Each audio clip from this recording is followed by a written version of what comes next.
क्योंकि हम में से बहुत लोगों के दिमाग में ये आती है कि अब मैं नशे से तो दूर हूँ, अब मैं यहाँ क्यों।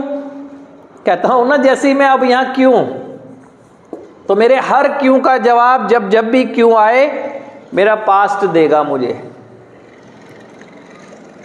आपके हर क्यों का जवाब आपका पास्ट देगा। इसीलिए आने वाले समय में जब भी क्यों आए ना, तो पास्ट में झांक के देख लेना। पास्ट में हम जन्म से कोई भी ऐसे नहीं है कि जैसे आज के दिन अपना महसूस करते हैं या दुनिया महसूस करती है जो हमारे बहुत अच्छे सपने थे, कई उम्मीदें थी, व्यवहार कुशलता थी, अनुशासन था, संस्कारों पे चल रहे थे, सब कुछ था। इस समय भी अपनी इच्छा पर जी रहे थे, लेकिन वो ईश्वरीय इच्छा के अनुसार था। ज़रूरतों का ध्यान रख रहे थे आप ना, जी रहे थे ऐसे ही, लेकिन ऐसे जी रहे थे, ऐसे कर्म कर रहे थे जिन कर्मों के परिणाम स्वरूप दूसरों को दुख नहीं हो रहा था। इसीलिए वो कर्म धर्म कहला रहा था। हर कर्म धर्म नहीं होता है, धर्म पर आधारित किया गया कर्म धर्म होता है। तो आप वो कर रहे थे सब, लेकिन अचानक से आपकी इच्छाएं आकर्षण में गई, नकारात्मक आकर्षण हुए।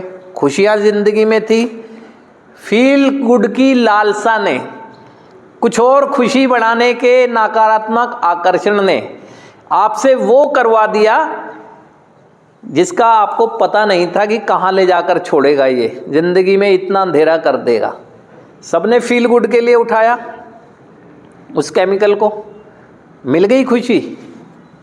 खुद अपने अंतर आत्मा से पूछो कि खुशी मिल गई? खुशी के अलावा तो ये उपहार मिले। यानी मैं जाने अनजाने में एक ऐसी बीमारी के चपेट में चला गया जिसे फैमिलियर डिजीज कहते हैं, पारिवारिक बीमारी। मैं तो हुई बीमार, मानसिक बीमार।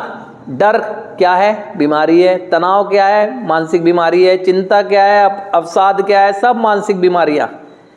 मेरा परिवार मेरे साथ और बीमार।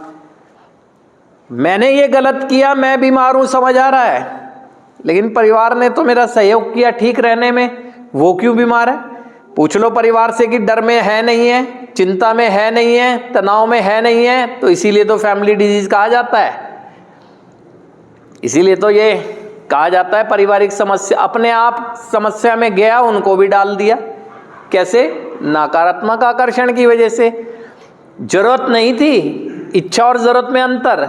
यहाँ ये जरूरत थी जिंदगी के लिए, ये इच्छा थी क्षणिक खुशी के लिए। खुशी तो जबकि यहाँ भी थी, लेकिन ये ऐसा हो गया